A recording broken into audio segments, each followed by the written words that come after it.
Kia ora, New Zealand. Welcome to Speak Chain Live.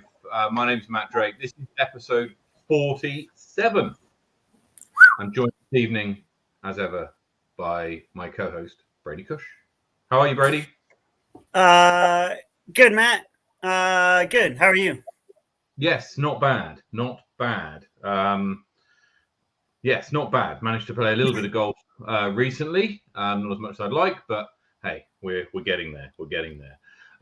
We've got a great show lined up today. We're going to go through some hot scores first up, as ever. We're going to take a look around the league that's still going on, that finishes in a few weeks' time. We're going to have Zach Taylor on the show. He's one of the Discmania 1 in 10 chaps down from Christchurch, and so we'll be chatting to him. Brady and I are going to be going through a rules update. I don't know if you've seen this. There has been, or there are going to be some changes to the PGA rules coming into effect from January. We're going to go through some of those. And then we're also going to talk about nationals and registration, and that opens tomorrow, I think. And so we're going to go through that and a little bit more details as well. So without further ado, let's kick into it with hot scores starting as ever down south. And in Invercargill, it's a stout lockout with 16 under par shot by both Levi and Ethan.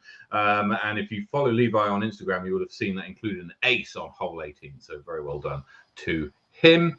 And in Dunedin, Chingford, Cameron Mackey was 8 down, and he was also 5 down at Brockville. So a lockout for him down in Dunedin. Queenstown Gardens, Peter McKay hits 13 under par, and at Tucker's it's Tom McKay. So a McKay lockout at Queenstown. Tom McKay shot 7 under at Tucker Beach. Over to Wanaka, and Ollie Webb hits the hot round for the week at Ely Point with 5 under par, and Billy Goldsmith hits 9 under par at Lismore. Across to Christchurch, and Willie Trattener hits 11 under at Jelly Park, and at Brooker Ave, Jeremy Brockenshire hits 5 under par. At Queen's Park, Zen Radade hits 7 under par. So well done to him. Brady, take us through the north. Through the North Island, we have Berhampore. Young Ha comes in at -4 to take out the hot round in Berhampore this week. Out to the Hikoikoi Reserve, which featured our Hosker competition over the weekend. We have Matt Drake, Richard McDonald, Dion Rawady, and Keith Thurlow coming in at -2 for the hot round this week on the foreshore. Sliding up the valley, we have Chris Houston and Chris Sinai.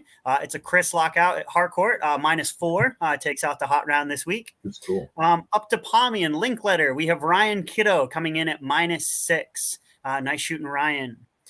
Sliding up Lakeside, we got Spa Park. We got Tony Tinworth and Sean Ashford coming in at -1 this week on the red tees.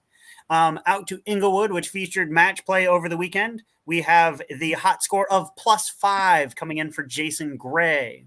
Out in Rotorua, it does seem like the Swamp City, Roto Vegas is getting some play. We have RPM C77. If you're out there, leave your name in the comments. We'd love to know who you are. Comes in at even par this week on the public layout. Not to be left out, Hastings in the league layout. So congratulations, like they're getting up to a dozen players for their league. We have Anthony Rogers and Adam King coming in at -3 over 18 holes. So shout out to those two for league. Tauranga, we have McLaren Falls in the extreme layout. So Jimmy Tiatufu comes in at -8. Including the 104-meter ace on hole 11. So another ace in the capital, another ace takes the hot score. Finally, up in the Big Smoke, Auckland is back out and playing. Henderson, Tommy Lee comes in at -4. And then at Rosedale, we have Chris Kingsnorth and Josh Love Parada coming in at -6. Nice shooting up north. Fantastic. Great to have so many courses on our preview now, eh? I mean, there's even some that we've mentioned before that didn't get a mention this week for reasons. And what's gonna be interesting is in a year or two, and this section of the show is going to take up the whole hour, and we're going to say thank you very much, good night. But either way, very, very good. So very well done to everybody who shot well this week. One of the hot scores that was mentioned then was Chris Sinai, and he hit that in that -4 at Harcourt Park, which was 967 rated, which was good enough for the win this week. So well done to Chris Sinai. It's incredibly close in that division. If you want to follow some competitive disc golf, Wednesday night at Hardcore is the place to be, or at least the PDGA live scorecard is. It's incredibly close, Brady, between yourself and Chris Sinai. I think he might be 1 point ahead after that round just now, and there's 3 rounds left. So, I mean, it could be anything. So far, it's been you two have taken out first and second every single week. Is it 3 or 2? 7 and 8? There's 2 weeks left. 2 weeks left. So it could come down to the final week of the year on the 22nd of December. We certainly hope so. And yes, we'll be following that with great interest.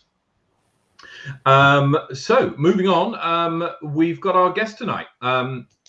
Our guest tonight is from down south in Christchurch. Many of you will know him, and many of you will have played with him. He's on the Discmania 1 in 10 team. Thoroughly nice chap. Welcome to Zach Taylor. Good evening, Zach.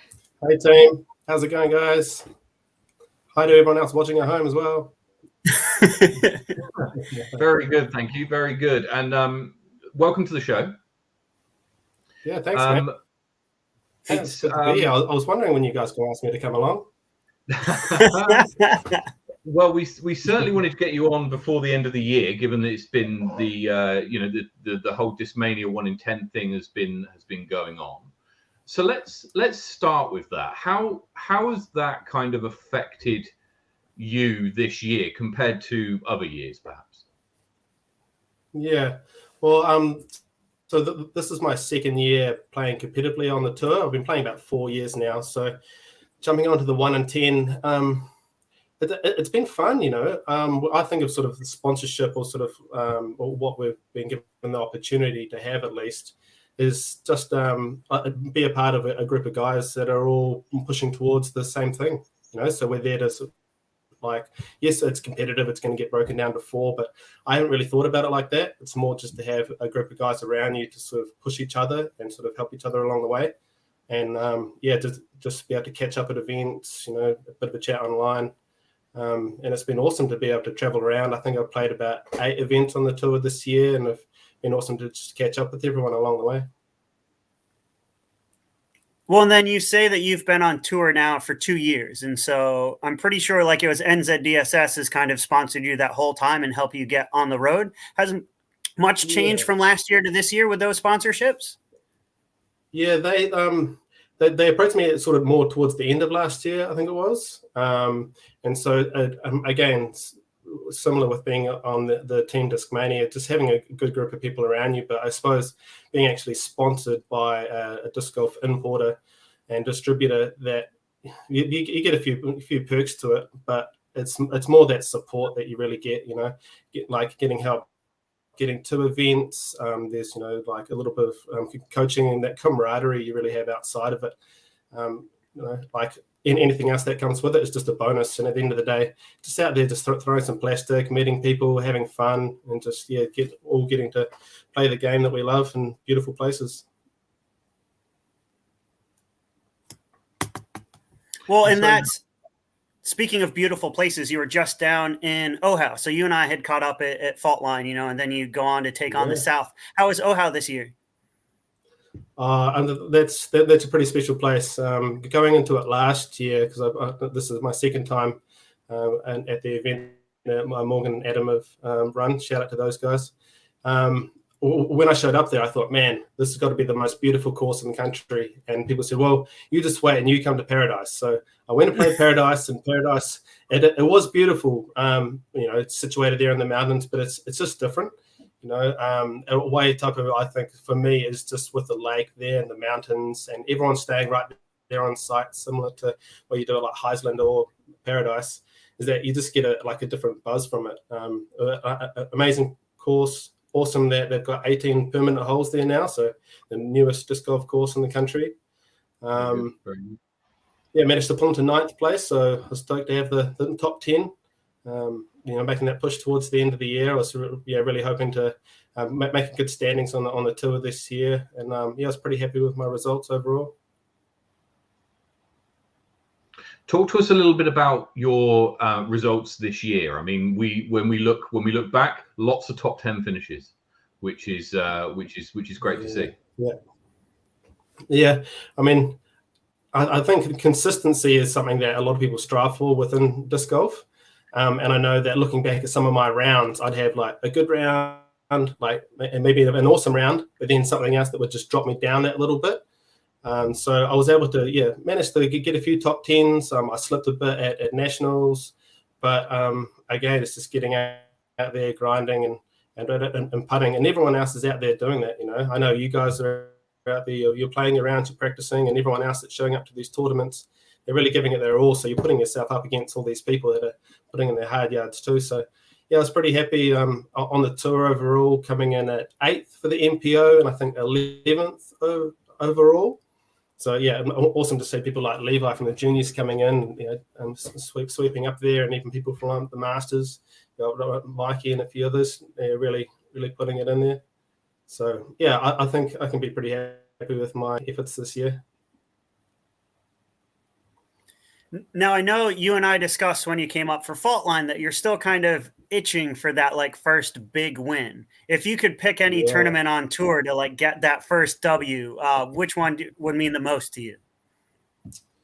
I mean, you put a lot of pressure on yourself for some of those home tournaments as well. So something like winning the Fling would be cool, or like Peter Crowther.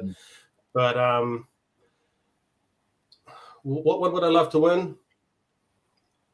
I think I had a pretty good showing at the Queenstown Classic this year. I'd love to take out Queenstown. That's been running a long time. Some of these events, like I forget going to somewhere like Paradise and seeing that it's been running like 20 years.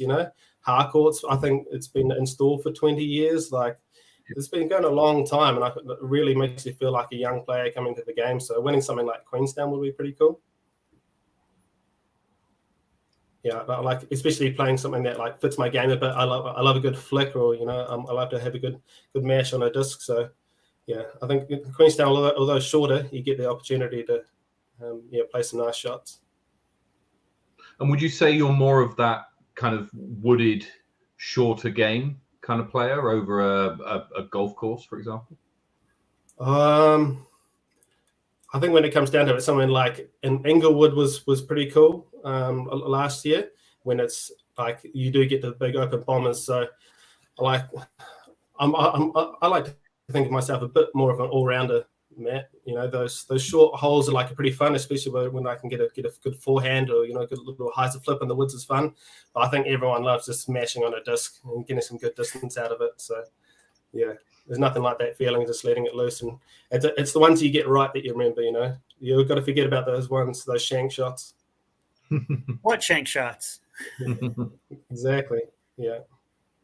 Well, that's a great example. So, like going into, this is the off season, or used to be the off season. It's kind of mid season now as we transition between, like the calendar year, now the like NZDG year. What are you kind of like working on or looking to improve over the holidays?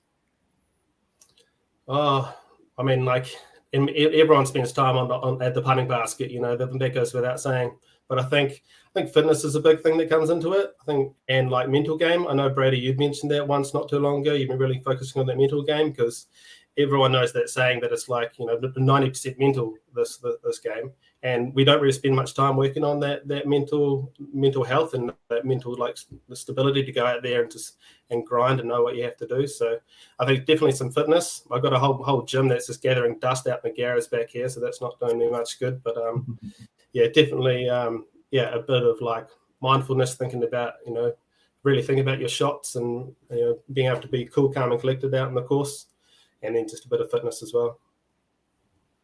In terms of that mental game, when anyone practices in whatever it is, and we'll take putting as an example, you build up like a muscle memory that you then take with you to the course, and hopefully that pays off. And to a degree, it's driving form has that as well.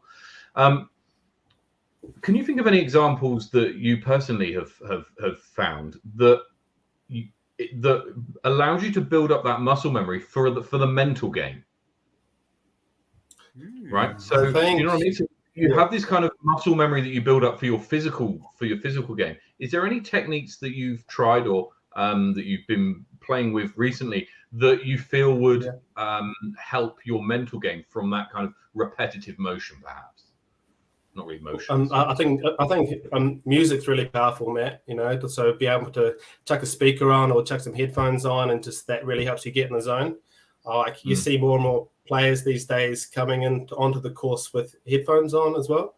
So and there's a time and a place for it, whether you put one ear in or like both, just for the actual shot. You don't want to be antisocial, but having like some good jams when you're getting into that zone really helps your mental game, I think. I know I've seen Brady out there before the round, headphones on, getting into the zone, getting his Rocky on. Okay, so what are you listening to? If we're putting on music, and we're warming up for your round to win Queenstown Gardens, give me like 2 or 3 artists that you're going to put on to listen to hype up. Man, I appreciate all genres of music, So I got some country, got some Luke Combs in there. I got some Rage Against the Machine to get me pumping. So a good friend recommended some of the Star Wars themes to me recently. Get that Jedi mindset going, get you in the zone. Yeah. Very good. Very good. Excellent. Yeah. Excellent. And so so in terms of your goals for next year, you're looking for that first win. What else would you want to achieve besides that, perhaps? That if we were to speak to you in a year's time, you could go, I've had a good year. Yeah. Well, first off, me and my partner Kerry have actually got a baby due in February, so that's going to be first and foremost for me. So I've pushed real hard to push at the end of the part of this year. So it's going to be until February. I'm going to have a bit of a break, so I can really focus on those, focus on the family, and then I'll be able to play a couple of events before the 21-22 season finishes to push up on that. And then you're pushing into the following seasons. Like, it'll be awesome to get onto Discmania, no qualms about it. I think any of those 10 guys have got a really good shot at getting into it. But regardless, I'm just out there just having a good time and growing the game. I'm actually joined the Christchurch Disc Golf Club this year, and I've been fortunate enough to have the portfolio for a course designer.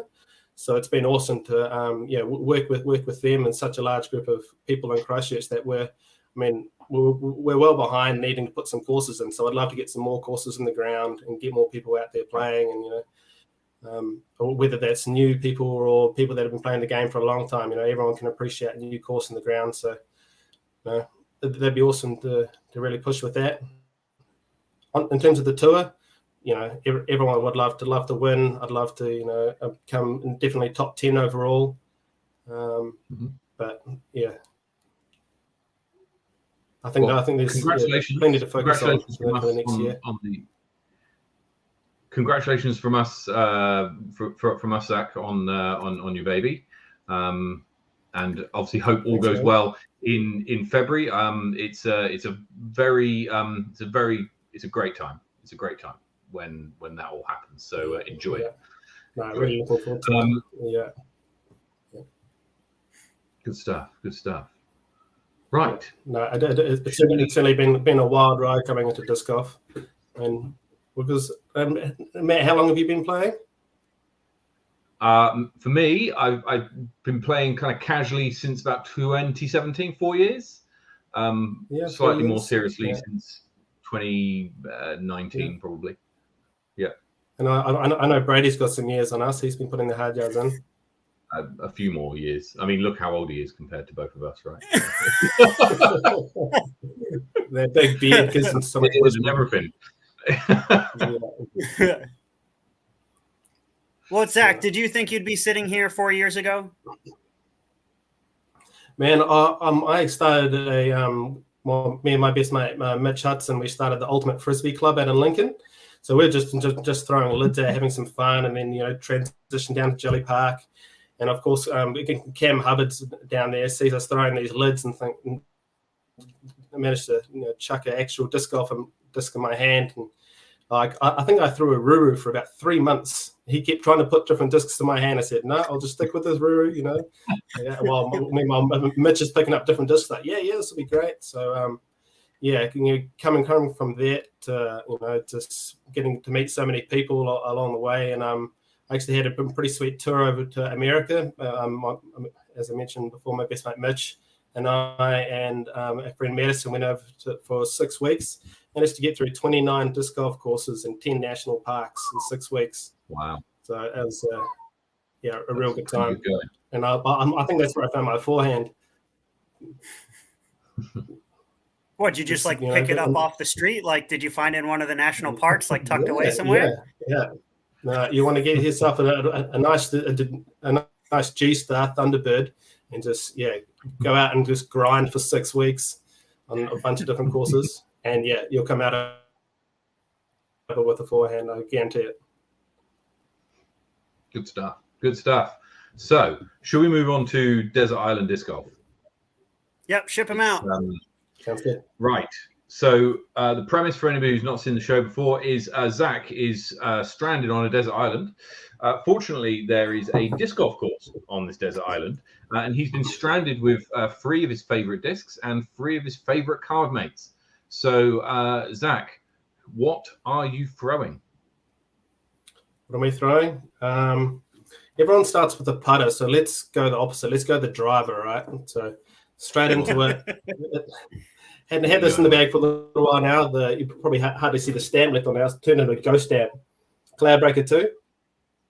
Cloudbreaker 2, excellent. Even in that condition, that's worth about $80, I think. Well, that's why you have the mint condition one that's ready to go on the wall for when this one loses. But I mean, at the end of the day, like, it's just a slightly different DD3. Like it's not too stable, it's not too flippy, it's got some good glide on it. I've got the number 1 in my bag, but this number 2 just seems to really do it for me. Yeah. What makes it? Obviously, it's a DD3 in a particular type of plastic. The S line swirly, I think they call it, but I'm not entirely sure. But what makes it different from just your regular DD3s? Then why does it throw different? Why does it throw different? I mean, I'm not a disc golf manufacturer, Matt, but this thing, it hasn't got the slightly. I think some of the more overstable ones have got a bit more of a pop top to them. It's not quite as poppy as some of the other ones. Right. Obviously, like the plastics that they're made in it, they've done something. Maybe they put something in the swirls, it just makes it go far. I don't know, but especially once it gets beaten, it's a lot different to the brand new ones. Yeah, these ones it's a bit more overstable. You got a good head one. I'm reaching for the brand new DD3s, but I'm really looking forward to those new ones coming out. The Cloudbreaker 3s. We should look. Cloudbreaker 3s and the Italian plastics of the DD3s. How can we forget about the Italian blend plastic? I know, the Ferraris of disc golf, right? Yeah. Cool. Okay. What's your mid or fairway? Where are we going? MD3. Yeah. So this is one of the originals in C line. I've got some of the new ones as well. They're real pretty. They're really nice. But I find this one it's just got a little bit more stability. I've been starting to flick it a lot more as well as backhanding it, but it's slightly flatter top, just feels nice in the hand. You want to put some anti-flex on it, or you just want to if you really rip on it, you can get a bit of hyzer flip. It's just one of those straight to reliable finishes on it. So you can't get past the MD3. Good stuff. And last but not least, I've been putting with the Sensei since I jumped onto Discmania. So they're really nice plastic feel. I've got it in the premium as well, which is really nice throwing putter. But I came from throwing an AVR 3 in the XT plastic. So it's really quite similar disc. Similar sort of nose on it. No bead. I think the only thing that's different about this active line only seems to come up to a 170 gram, as opposed to all of my other discs 175s. So that'd be the only sort of difference with this putter. But I love it. You know, I don't think people don't choose a putter; the putter chooses them. So it feels good. It goes straight. Mhm. Hopefully, it goes in the chains. Good stuff. Excellent. And who's with you? Who's with you on your round? Who's with me? Like there's so many friends, all the Discmania crew and all the NZDSS people and all my mates around Christchurch. Of course, I'd love to be there, but if I get to choose any 3 people, I'm going to be fanboying. I'm not just going to choose good mates. So they all know that I wish I could come, and I think it goes without saying my dog Ace would come along as well. Do I get a freebie for Ace? Yeah.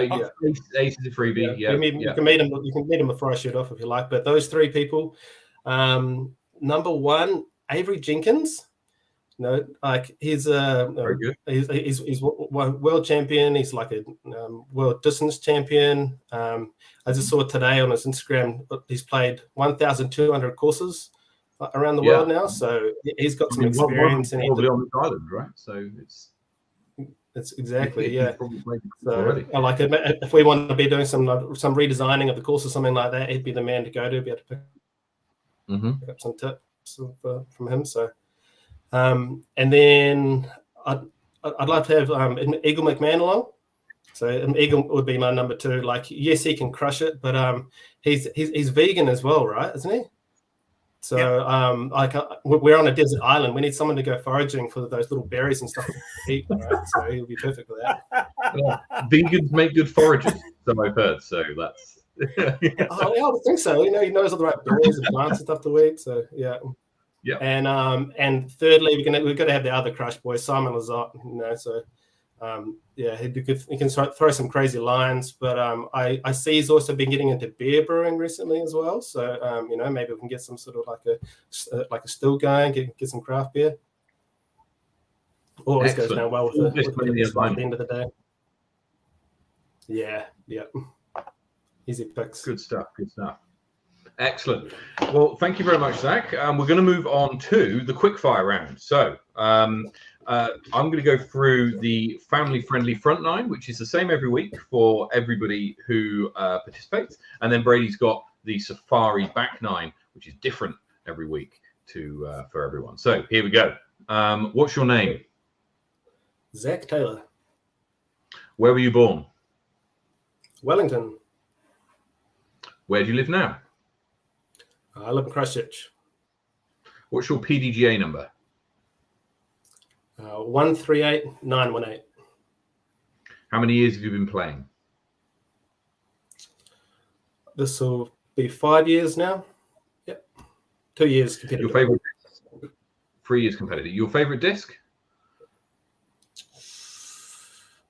That's going to be a DD3, the Cloudbreaker. Yeah. Favorite course?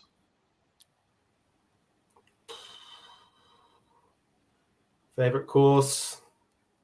De La Viega in Santa Cruz. Very good. Favorite MPO player? Eagle. Yeah. Favorite FPO player? Missy Gannon. Very good. Excellent. Brady. Coming in with a curveball even before we get to the back 9. Okay. Yeah, man. Back 9. Yeah. Parked approach or longest drive?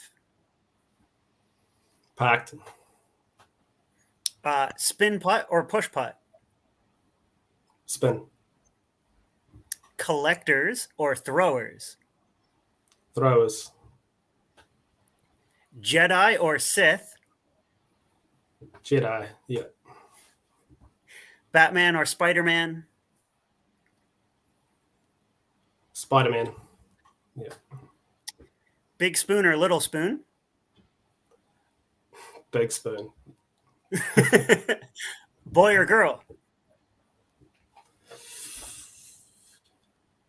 Oh, we haven't found out yet, so boy. Boy, okay. I don't know. I don't know. Paradise? Okay. Paradise or Oha? Oha. And lastly, sausage roll or cheese scone? Cheese scone. Very good. Very good. Zach, thank you so much for joining us this evening. We've got to know you a little bit more, and it's been great talking to you about your year this year and your goals for next year. Very best of luck next year, both in your disc golf and with your new baby. We wish you all the best and congratulations. Thank you so much, Matt. I really appreciate you guys. You guys are doing an awesome job. Can I give a quick shout out to all the NZ DSS, all the Discmania team, and of course my partner Kerry and my stepson Archer. Do you guys want to meet Ace before I sign off?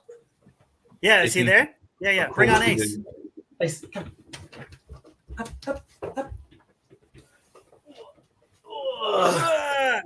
There he is. Who's it? Good work. There he is.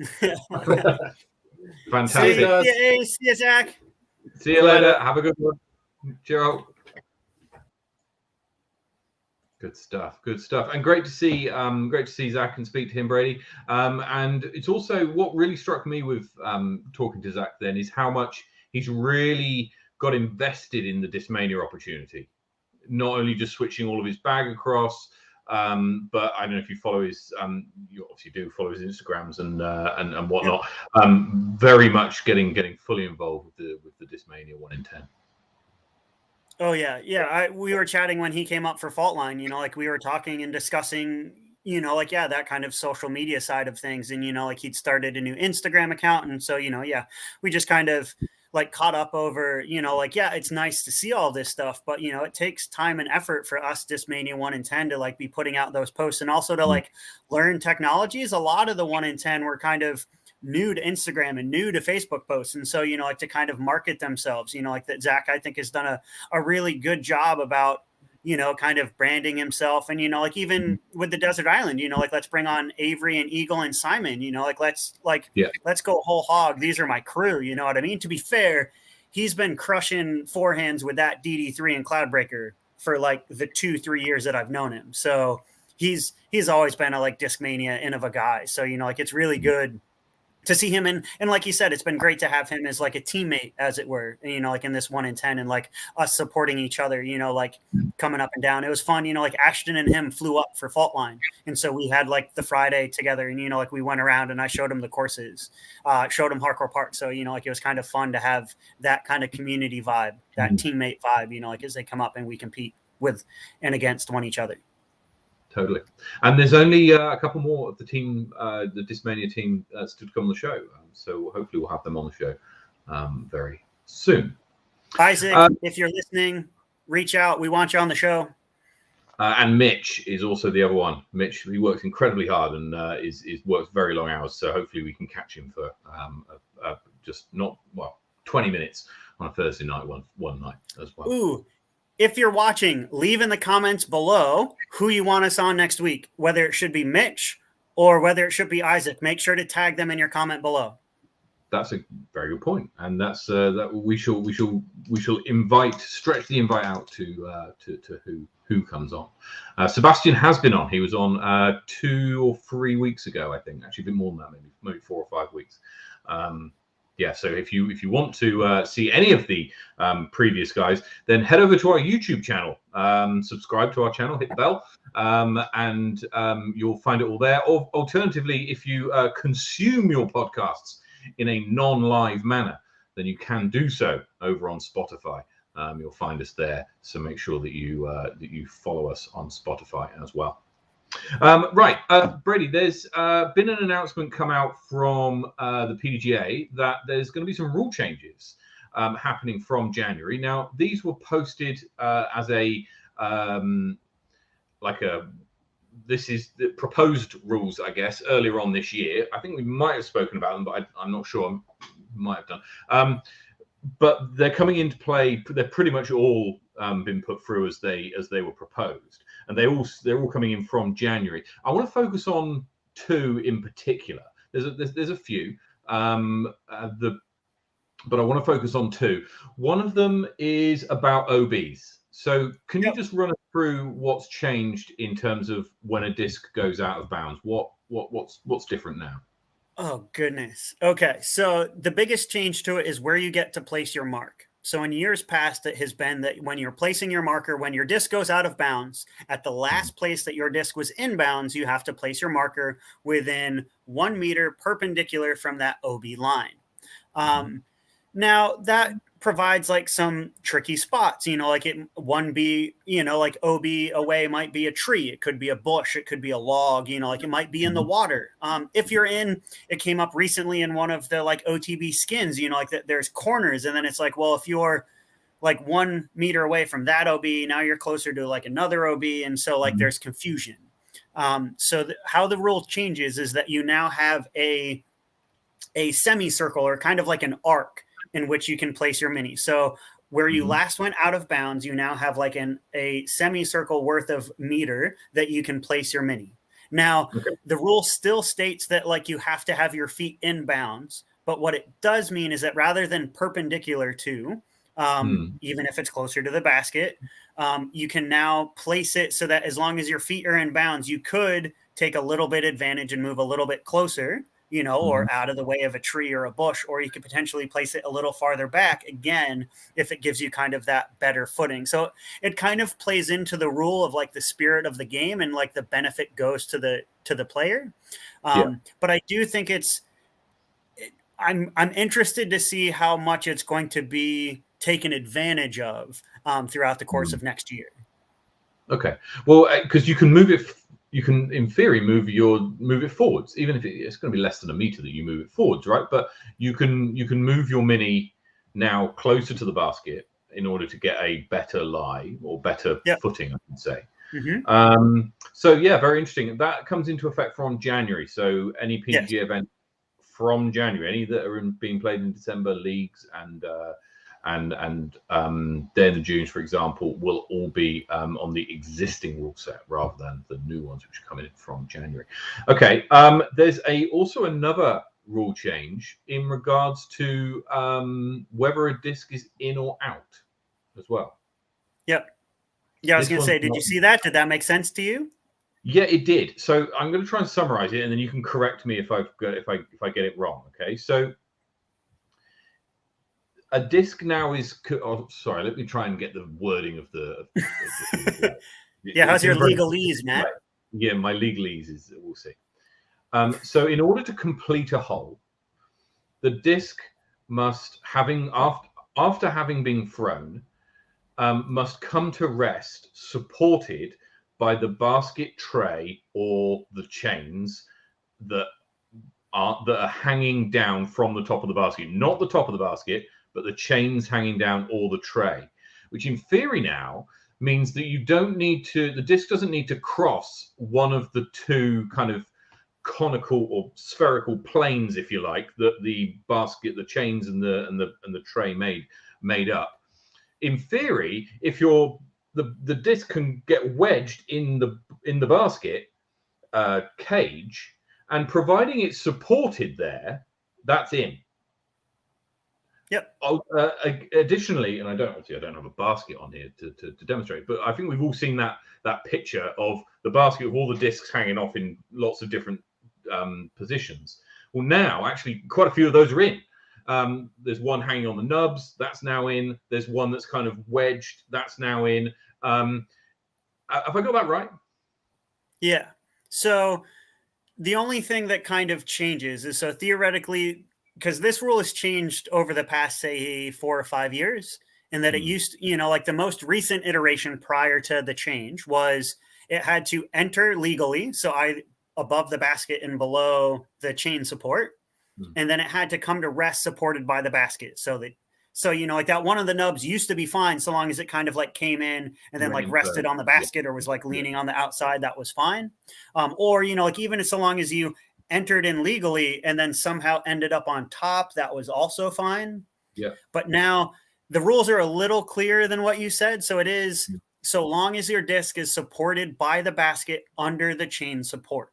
So the idea of what this really does. So yes, there are those off chance cases of like wind and blowing and skips and rolls and that kind of stuff.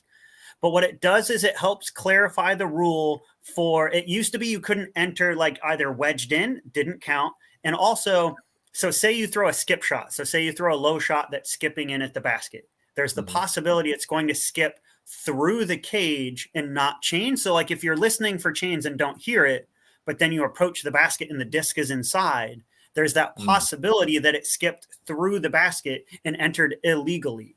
And so because of that, you can't then hole out. There's no way to prove how the disc entered the basket, which means you can't complete the hole, which means you can't complete the round, which just brings in a whole lot of admin nightmare. So the idea of now as long as it's supported by the basket, whether that's chains, basket, support, pole, I'm interested to see if anything's going to get like caught on a nut or anything on the bottom. Yeah. Because that'll count so long as it's beneath the chain support. Okay, so we've got a couple of questions. We'll just clarify them as they're here. So no more crossing the plane between the lid and the top rung of the cage. Correct. It doesn't have to. And Hemi's comment is the same. So you can enter the tray from below the top line of the tray. Yes, you can. I've seen it happen in a video. It was a Rebecca Cox putt that got wedged into the side of the cage, and I'm sure other people have seen. Paul Macbeth ace at Ledgestone. He at the baseball hole. Yeah. So all those would now count. Now we're not talking about. I don't think we're going to see people throwing really floppy putters now to try and just in case they throw low. But yeah, I think Dylan's get it right. I'll just stick to hitting dead center of the chains. I think you're probably right. That's still probably the best way to forwards. I think on this. But two rule changes that I think at least are worthy of mention. It also means you can fall through the basket now, so long as you fall like resting on top won't count, but if you actually fall through, that will. So like that's another thing. So maybe you just need to start throwing grenades. Throw your tilt a little bit more, and you'll get more aces.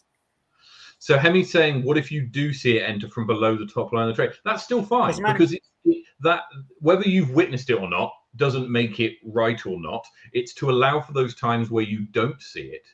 And so then you don't have to potentially have a chat as a card or there's any of that confusion. Yeah.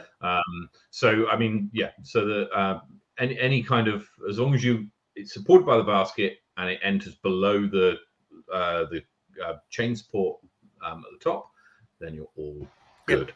So supported by the basket underneath the chain support. That's all that's required. Entrance no longer matters. Excellent. And it's a lot easier to explain. Were there any other rules that kind of caught your eye that have changed? Those were the two big ones. The OB rule, I even skipped over the first. That basket one was what kind of stood out to me. There's a lot of wording changes. So, the legalese is kind of changing and catching up. There's a speed of play rule change. I don't know if you saw this. I did see this. I love this rule. This is my favorite new rule. It's the Nikola Castro rule. So essentially what they've done is in terms of the wording, right? They've removed the word without distraction from basically that sentence which says you've got 30 seconds from basically it's your turn to putt and basically you've got 30 seconds to putt. It doesn't as long as the course is free to play, there's nobody walking across a fairway or whatever, then you've got 30 seconds. And it's not the free of distraction bit has been taken out. So now if a dog barks or a fly flies into your mouth or whatever, doesn't matter. The clock's still running. You don't get to reset the clock because of, the wind was blowing, right? So, I think that's pretty much the crux of that rule change. And one that actually, I agree with you. I quite like that. To be fair, though, it's really interesting that as kind of part of that rule to piggyback, they've also, I can't wait till we get here in New Zealand that we need to take bathroom breaks when we're on the tee. So the idea of they're now allowing reasonable time, how do you enforce reasonable time to go to the bathroom? Well, it depends where you are, I guess, on the course, because there's some courses that are a lot longer from a reasonable time away from a bathroom.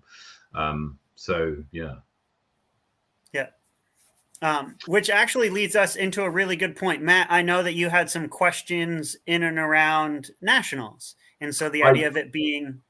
I do, but before we do, Dylan has asked a question, which I'm just going to clarify, just going to come back to. So question about the first OB rule you talked about. It's a great question, this. If you don't go OB, but you are within that 1 meter, can you use that new rule to get closer to the basket? No, you can't. You play, you can take relief from the OB up to 1 meter perpendicular to where you've landed and the OB line, but you cannot use this kind of archy semicircles, only if you go out of bounds.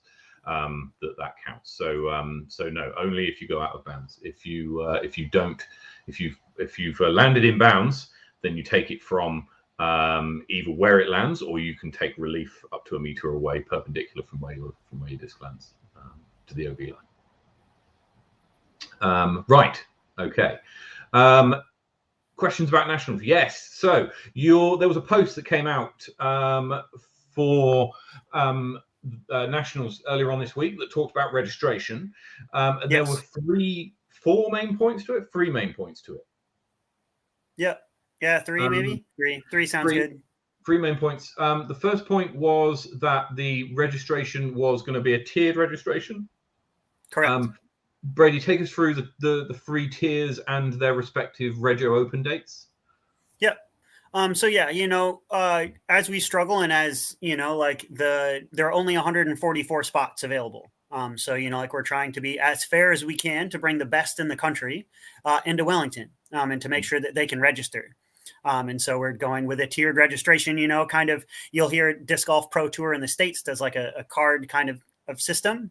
So for us, we're starting out similar to that. So like the top 64 women, 64 men, and 16 women. So the top 80 players are allowed to register next year.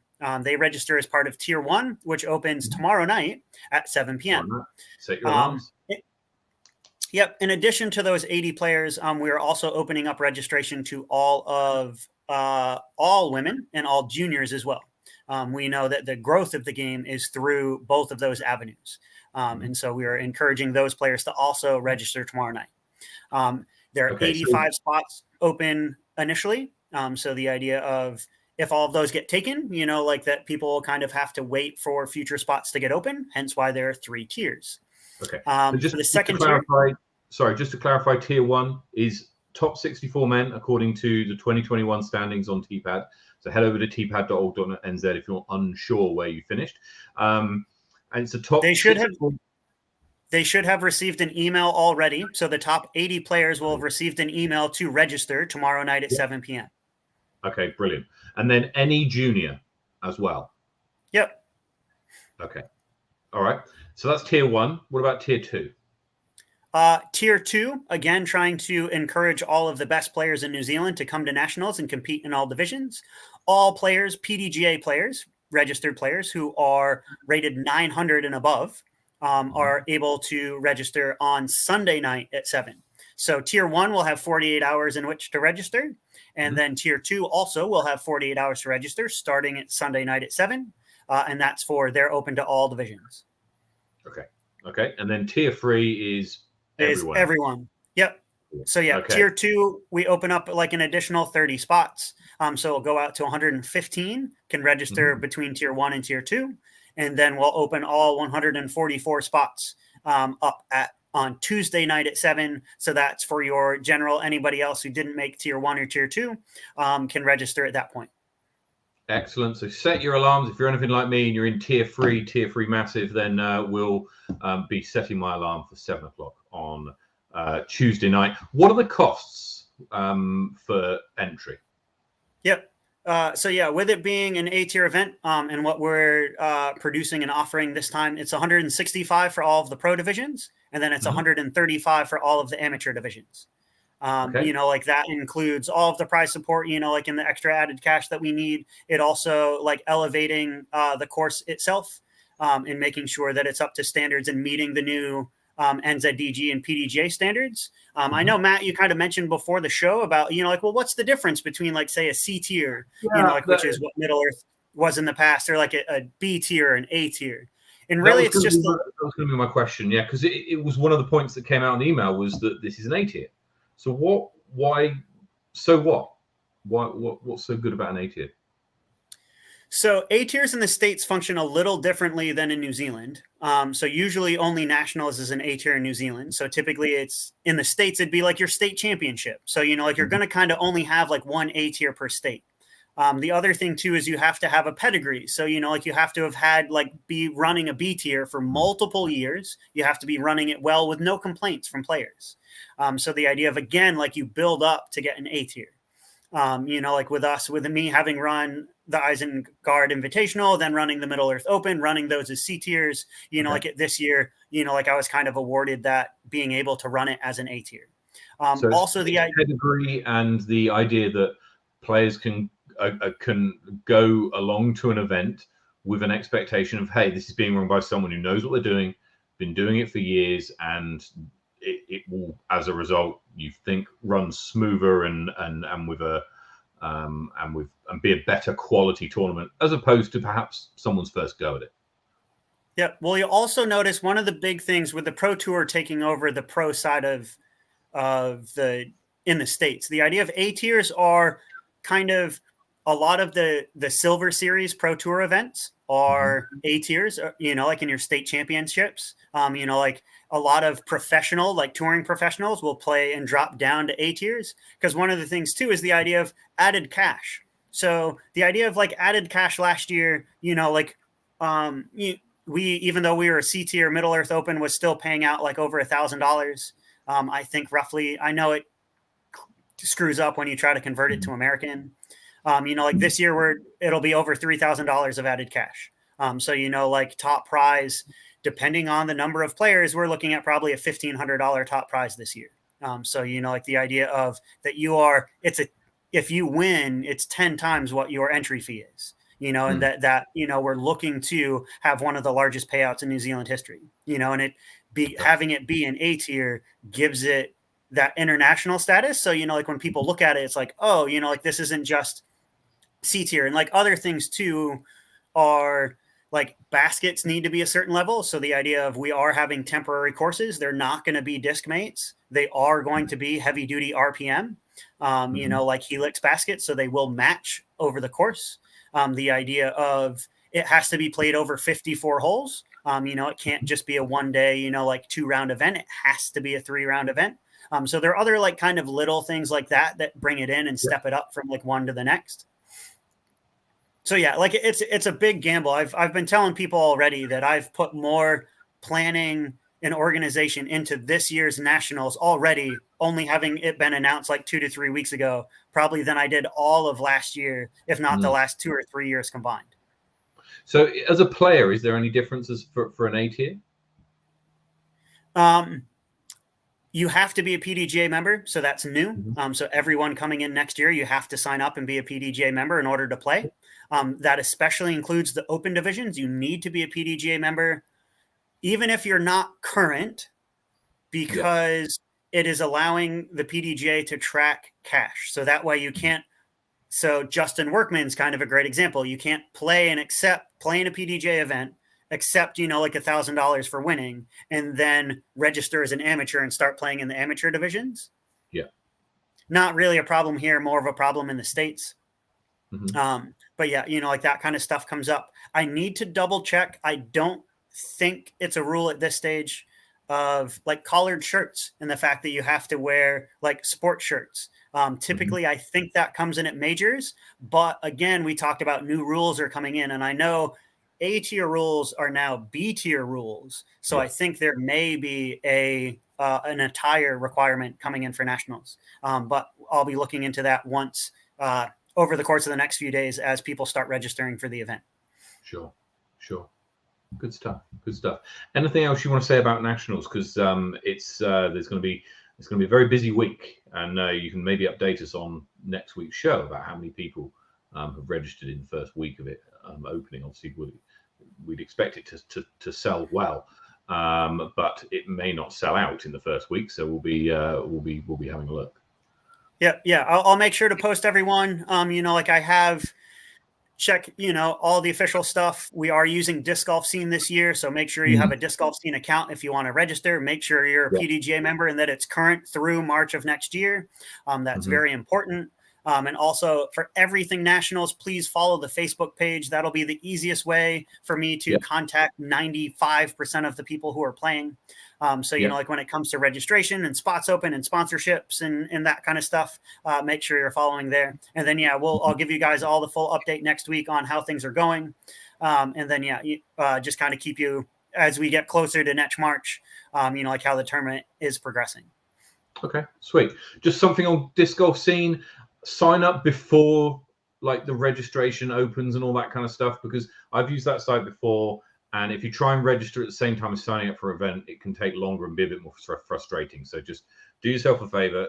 If you're not already a member of Disc Golf Scene, sign up for it prior to tomorrow evening, so that when tomorrow evening hits, you can just go in, logged in, and register. Excellent. Right. We've got a few events that are coming up, so we'll quickly go through those. We've got the Gathering of Nocturnals, which is happening this Saturday, Queenstown Gardens. And we've got Day in the Dunes in Invercargill on Saturday and Sunday of this weekend. That's a PDGA event, so the Sweet Chain rankings will be updated next week following that. And then the first event, I think, of the new year is the west side of Woodville, which Ryan Kitto is running. So if you can get along to Woodville for early next January, then speak to him. I've heard great things from people who've been to that tournament, and obviously Ryan knows what he's doing. So very recommend going to that if you can. Big shout out. We have heard that there's still space available if you want to go to Days in the Dunes, the Generation Disc Golf. Please support Adam and Morgan down south. We've had them on the show in the past. They are doing absolutely great things. So please, if you can make it out, you know, go have a muck around, go have a throw. Heck, you know, like walk away with some prize money. You know, like love to support them. So make sure you log in. Morgan, if you're watching or listening, can you please leave in the comments below where people could sign up? Maybe a quick little link that help people a lot. Please go out and support everything Generation Disc Golf.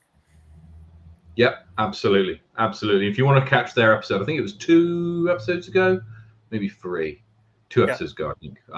You again head over to our YouTube channel or Spotify.